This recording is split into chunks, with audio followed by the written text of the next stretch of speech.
All right, so I have two articles for you today, both from The Advocate. And one is a good good resolution and one is the very beginning of a lawsuit. So both are legal issues. So let's start with the good.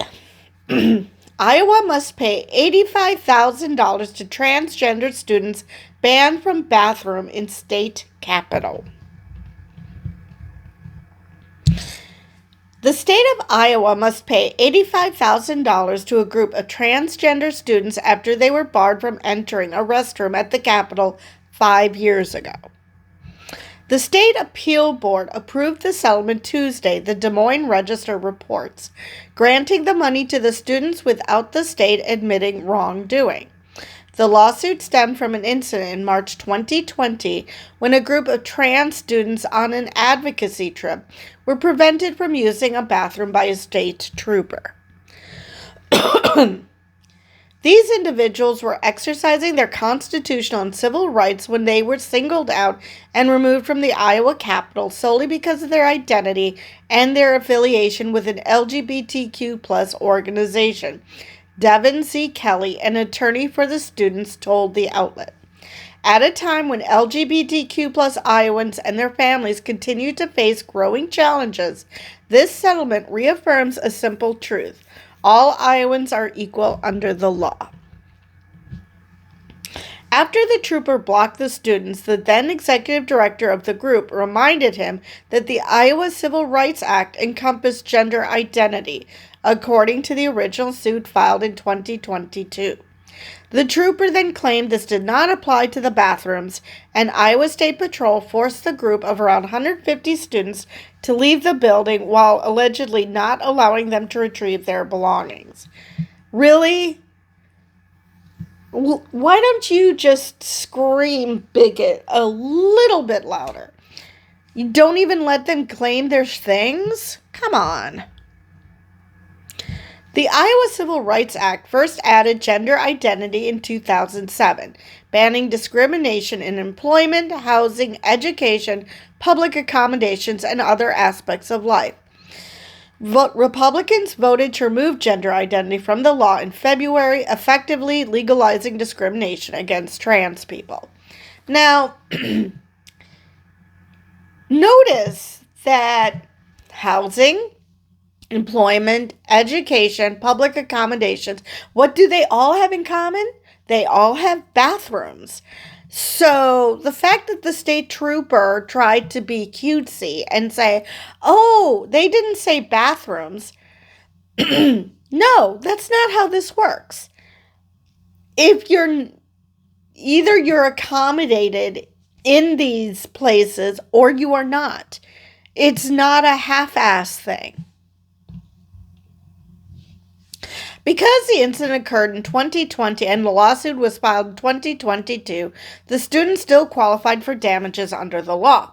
However, State Attorney Jeffrey Peter Zalek said in a letter to the State Appeal Board obtained by the Register that the student's claims would now not be allowed, indicating that future lawsuits could not succeed. The state's decision to strip protections from trans people was widely denounced by legal and advocacy organizations. Fran Hutchins, executive director of Equality Federation, said in a statement at the time that nobody should have to live in fear of discrimination simply because of who they are. We know it is wrong to be unfairly kicked out of a restaurant, denied an apartment, or denied education or health care just because someone is transgender. We denounce Iowa's rollback of civil rights protections for trans people in the strongest possible terms and call on all Americans of conscience to stand up for their LGBTQ plus friends, family, and neighbors, Hutchins said. Given how many people are hunky-dory with what the Trump administration is doing to trans people and immigrants and anybody who dares to speak out against the Trump administration. I question how many Americans of conscience are left. Anyway, that is the end of that article. So, let's move to the icky beginnings of another lawsuit. New Jersey school administrator sues principal who allegedly told him to leave the gay at the door. What does that even flippin' mean? Anyway, an out New Jersey assistant principal sued his school district after his boss allegedly told him to leave the gay at the door. David Francis Maurer, a former administrator at Cherry Hill East High School, believed Principal Daniel Finkel singled him out over his sexual identity when he made the remark last year. In a letter to the school superintendent reported by 70 and 73, he considered the comment a demand that he conceal both his gay identity and his Jewish heritage. Okay. Obviously there was more to that comment, because what does that phrase have anything to do with him being Jewish? So, based on just this one phrase, unless there was something else, it makes you not believe what this guy is saying, because, again, what does you being a Jew have to do with any of this? But maybe we'll find out the full comment. To me, the statement appeared to suggest that I should, at minimum, reflect on whether I am being too public with my identities and should ratchet back to the extent in which I discuss them and or make references to having a husband, Francis Maurer wrote. Well, unless your boss refrains from mentioning his wife, assuming that the principal is male, I'm going to say no. But then again, he mentions his Jewish identity, and so far we haven't seen any indication that this had anything to do with it. We don't know what the comment was. Hopefully the advocate will expound on it, because otherwise it's kind of hard to take a person seriously. When the school year ended, Francis Maurer's contract with the district was not renewed. Now he has filed a lawsuit in Camden County State Superior Court. The lawsuit alleges he faced discrimination and ultimately was punished for being a whistleblower reporting concerns to the district. At its core, this case underscores the essential role of whistleblowers as plaintiffs embodies. Let me try that again. At its core, this case underscores the essential role of whistleblowers as plaintiffs' protected conduct embodies the vital role that whistleblowers play in upholding accountability and ethics in the workplace, the lawsuit reads. But rather than address concerns, Francis Maurer said the Cherry Hill Board of Education disregarded his complaints and ultimately subjected him to professional retaliation. The lawsuit lists Finkel, Superintendent Kwame Morton, and District Human Resources Director Diane Lieber among the defendants. The school district, in a statement to the Philadelphia Inquirer, categorically denied allegations of wrongdoing. We are steadfast in our commitment to fostering a safe, supportive, and inclusive environment for every student and staff member, the statement reads. Our policies and practices are designed to ensure all individuals are treated with dignity and respect. We will continue to uphold these standards and maintain a positive educational atmosphere throughout all of our schools. Lawyers for Francis Maurer noted that a student walkout occurred in protest of the district not renewing his contract. A letter was also filed with the courts from the faculty at the mathematics department for the high school, which Francis Maurer oversaw as assistant principal, where members unanimously agreed the non-renewal was a mistake. Frances Morrow worked at the school for 2 years and has since taken a job as assistant principal at Central High School in Philadelphia. So, we're not going to be told the entire statement because what does that have to do with being a Jew?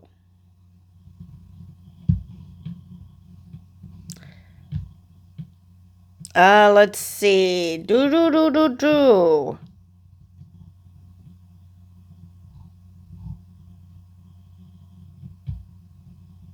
Let's check out this link and let's see if it gives a bigger statement. Because as it is, nothing about Judaism in there. Nope, nothing. All right.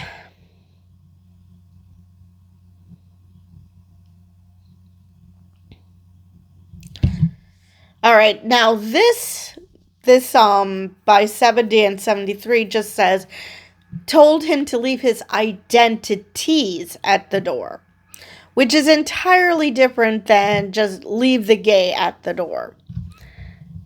So let's see if...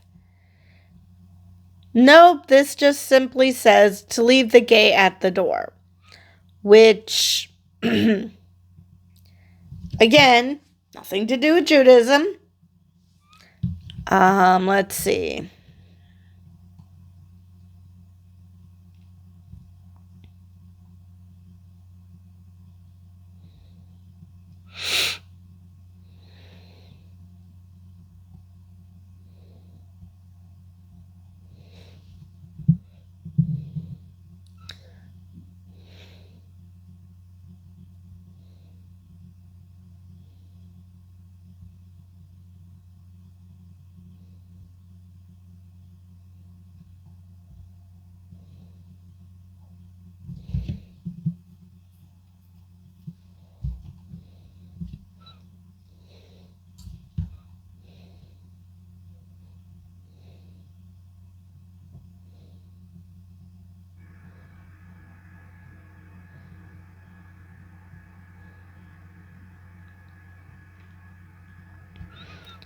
So, yeah, unfortunately, this doesn't give the actual statement, which is a pity because, again, what does that have to do with being a Jew? I mean, I want to believe him because the students didn't seem to like that he was fired and the faculty didn't. But at the same time, what in the statement had anything to do with Judaism? Now, it's entirely possible that if this lawsuit goes forward, that we'll actually find out what the full statement is and it would make more sense. But as it stands, just saying leave the gay at the door has nothing to do with Judaism. Nor do I know what that means. I mean, the fact that this guy had to interpret it, what do you think it means? I mean, what is it? Was the principal afraid that his assistant principal would hit on him or something? I have no idea. But unless this man is single, all I can say is don't talk about your wife because that's not leaving your straightness at the door. I mean, it's just stupid, if true. Like I said, hopefully we'll get more information as this lawsuit makes its way through the courts.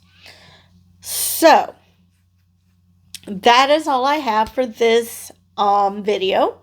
And with that, I will see you guys in the next one.